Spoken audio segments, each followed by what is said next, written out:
je suis Lou Monfourny, professeure de la ville de Paris en art plastique. Je vous invite à ce premier épisode de Passepartout. Donc aujourd'hui, nous allons parler de paysages. Mais d'abord, j'aimerais qu'on regarde un petit peu quelques images pour savoir qu'est-ce que c'est un paysage. Tout d'abord, un paysage, c'est une vue, une portion de l'espace terrestre, comme par ici, sur une photo. Dans le monde de l'art, un paysage, c'est un tableau qui représente la nature. Dans ceci, nous voyons que la forme la plus fréquente, c'est rectangulaire à l'horizontale, c'est pour ça qu'on appelle ça un format paysage.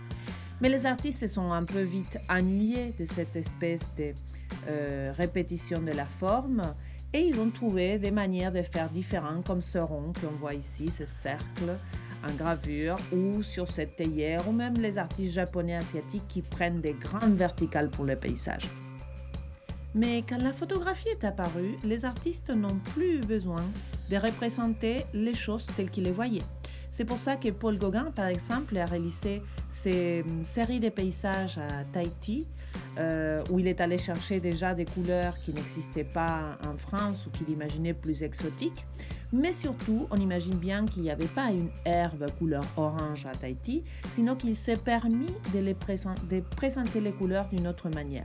Ceci a influencé d'autres artistes, de même que Cézanne a été d'une grande influence pour des artistes comme Auguste Renoir, qui aussi se permettent de décomposer les paysages et présenter autre chose qui ne soit pas cette idée de paysage un peu photographique d'avant.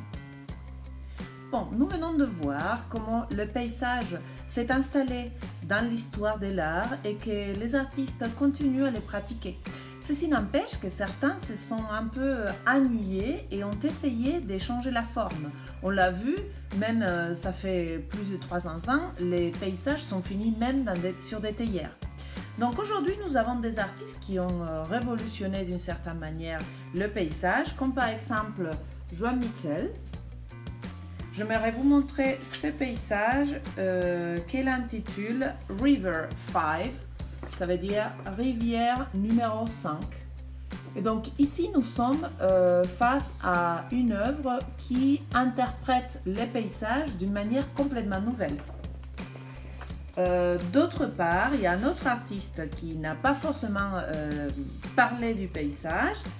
Donc, c'est Mark Rothko. Ici, nous sommes avec son catalogue de l'exposition de 1998 à la National Gallery of Art de Washington, donc à Washington.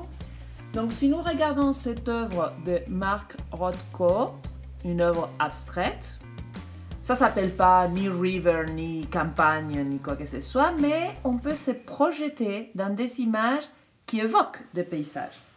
Pourquoi je vous montre tout ça? Vous l'avez peut-être deviné.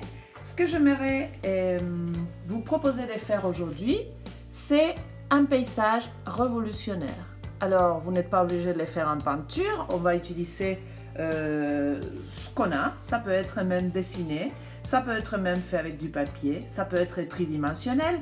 Ceux qui ont la chance d'avoir de l'argile, pourquoi pas composer un paysage révolutionnaire en argile. Donc l'idée, c'est de casser un peu les structures classiques du paysage, à savoir, on l'a déjà vu, la forme rectangulaire, les arbres. Ça ne veut pas dire qu'il ne faut pas qu'il y ait des arbres. Hein. Donc je vous laisse imaginer d'abord comment on peut créer ces paysages révolutionnaires et après les réaliser.